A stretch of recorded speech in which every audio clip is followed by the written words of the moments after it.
Welcome to Changing Dementia Care, one chat at a time, a podcast where we have real, honest, uplifting conversations about dementia care. We believe that small changes in how we connect can make a big difference. Here, we share stories, insights, and practical strategies that bring dignity, understanding, and connection in dementia care. Because when we learn together, we grow together. Today, we are kicking off our first episode. Yay! I'm excited, Janelle. I'm so excited. Yes, Janielle and Nicolene. Yeah, you can see our names down the bottom. Yes, then we thought that a great place to start is sharing a little about who we are and why we are so passionate about positive approach to care. And the final question will be where we've seen it make a real difference. So let's dive in. Nicolene, you can start. Good. Well, I'm Nicolene and I have worked in aged care since I was 15 years old. So very young. However, when I look back, I was actually only like 5 years old when I was already in the nursing home. My mother was a nurse, and back in the days, you just took your child to work if the dad wasn't home yet. So I was like this little girl making toast for the residents, and I did all kind of stuff. So I was really That's a young. great story. I share a little bit about my positive approach to care journey. So when I discovered Tipa Snow, a positive approach to care, I felt like everything was clicking into place. It wasn't just another set of strategies, it was like a whole new way of thinking about dementia care. And they reminded me that like no matter how much it changed, like as in how much dementia changes, it's still the person they've always been. Yes. And it gave me the tools to build connections with people where they are and how you provide care to the person that they truly are. Yeah. Oh, that's beautiful. That's What a about you, beautiful Danielle? story. Yeah. Yeah. So it's my turn now. Yeah, So go for it. Danielle, and I am an occupational therapist in Australia. I'm from Brazil, but I've been in Australia for 20 years, and I'm the founder of Connection Aid. I love just like as helping people to live independently and have like empowerment to really have more connection with themselves and the society, to have the social inclusion, to have like fun activities, fun moments, create like the fun moments every single day if possible. That is one of my passions. Which brings me to the other passion, positive approach to care, just like you, Nicolene. It's in the heart. Also a huge fan of positive approach to care because it's a type of training or strategies or approach, as the name says, that connects the evidence base, the science, all the understanding about the brain changes, what is happening because of dementia. And on top of that, we have the other side, the practical strategies, how we can better support the person living with dementia in a way that we are building a relationship. We are not doing things for the person, we are doing things together. So that's for me, it's very important because I don't believe that we are here to take over people's lives. We are here to support. And then when I found Tipa and positive approach to care, I thought like, that's it. That is the type of training approach that really connects both sides, what is happening and practical strategies. Yeah, isn't that wonderful? I mean, when you are passionate about PEC, you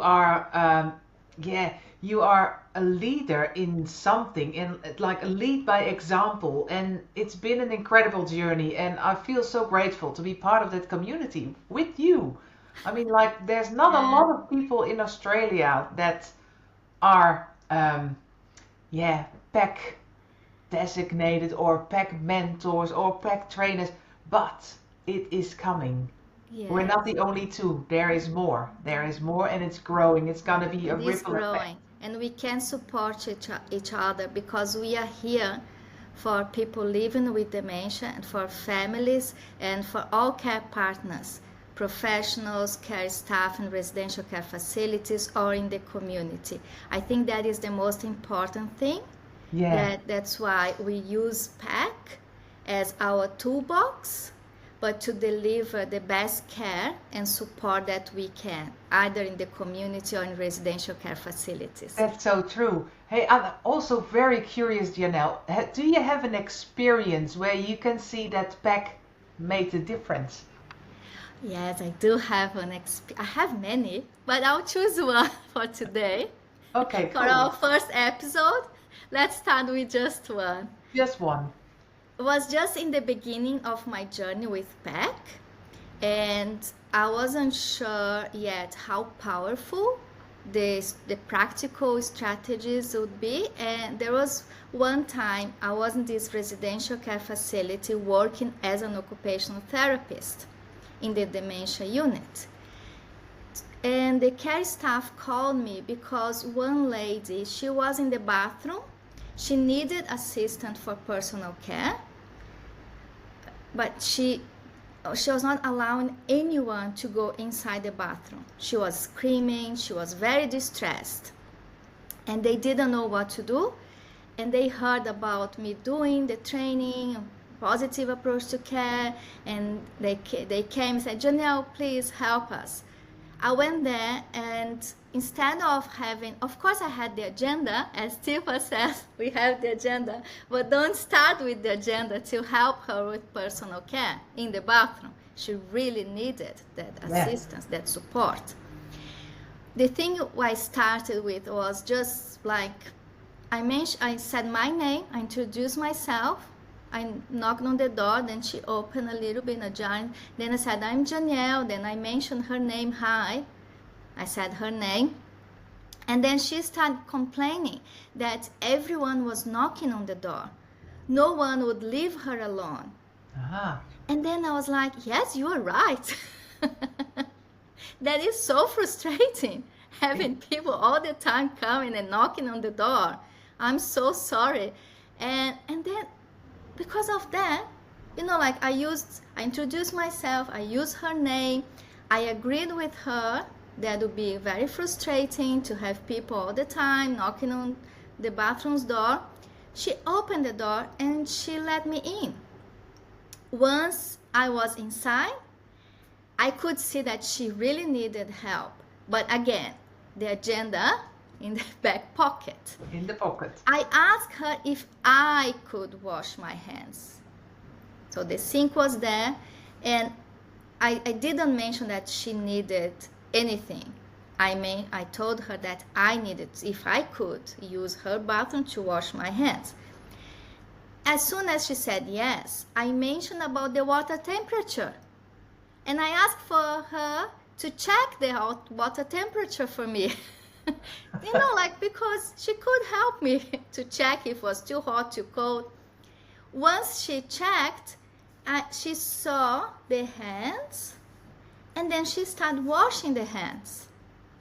I didn't have to mention anything apart from that. From there, she could see the things that needed to be cleaned. I was there just to support, not to take over. At the end of this experience, she was wearing fresh clothes, and we went out of the bathroom. She was all smiles. Then guess what? We went to the music group session together. Isn't this nice? What a great story. What a great experience. How about you, Nicolene? I bet you have. I bet you have many as well, but choose one for today. While you were talking, I was thinking like, oh, I've got so many, but I think I'll just pick one, a quick one, because it's almost time. A quick one that I experienced today. I was talking to a person living with dementia, and a bit in a diamond state, but we'll talk about later what a diamond state is. Oh yeah, the next episodes. The next episode, so watch that. She was in bed and she said, you know, I just want to go outside. I just want to be out. And I said, yeah, that'll be great, you know, to get your head sorted and get all fresh air. She said, no, not that. I need exercise. You know, that I Okay. walk for the thing to the thing. I need exercise. She got really upset with me. And when I think about it, I probably didn't know before Peck how to react on that. But I do now. Because Tipa's got this acknowledge, I actually just grabbed it for you. Let me Acknowledge the see. dissatisfaction. Ah, I can see that. And what I said is, it didn't seem to help what I just said. I'm so sorry. And she said to me, Ah. yeah, but that's all right. No, no, that's okay. No Wow, worries. that was so But I really wanted powerful, to go out. Nicolene. That Yeah, was very powerful, saying, I'm so sorry. I'm so sorry. But you really, you meant that, right? It was not just words. I meant it, and I'm like, it wasn't maybe right what I said because I filled it in for her. I filled in that she might want to have a breeze, but that was not the reason she wanted to exercise. Yeah, Yeah, that was a very nice story, and it came from the heart, it to came from the heart. It's using PEC really, strategies as well. that's right. It's really about the connection and the acknowledgement that you acknowledge what she actually just said to you and say it back. Okay, yeah, the connection is important. Yeah, And being yeah, genuine, right? Being yeah. honest. Absolutely. Connection is important. Do we have Okay, like a do we so have we're like a about to sentence finish the that we first can? episode, Nicolene. Yeah, I know. I'm thinking like, can we end with a nice sentence that we say like for With next a time? nice sentence. Yeah. I'll have one, and then You have maybe you have another one. show Yeah? me. What do you have? Okay, I'll say like for us to slow down. Instead of reacting, take a breath in, breathe in and breathe out, and think about what the person might be feeling. You know, the unmet needs that we can talk about the next episode. Good. Because connection comes first, as you mentioned in your story, and everything else follows from there. I like that. I like that really much. Well, for me, I'm just gonna say three words. I am sorry. Oh, Now, how you can use that in different situations. Mean it and say, I am sorry. I'm so sorry. that's a good way to finish. But Good. Nicolene, please, let's talk about the different ways we can say I'm sorry in the next episode. Yeah, let's move on with that because I've got it ready here and we can talk about it. It Let's is do that. important. It is important. Stay with us. Look again next week. So thank you very much. See you next week.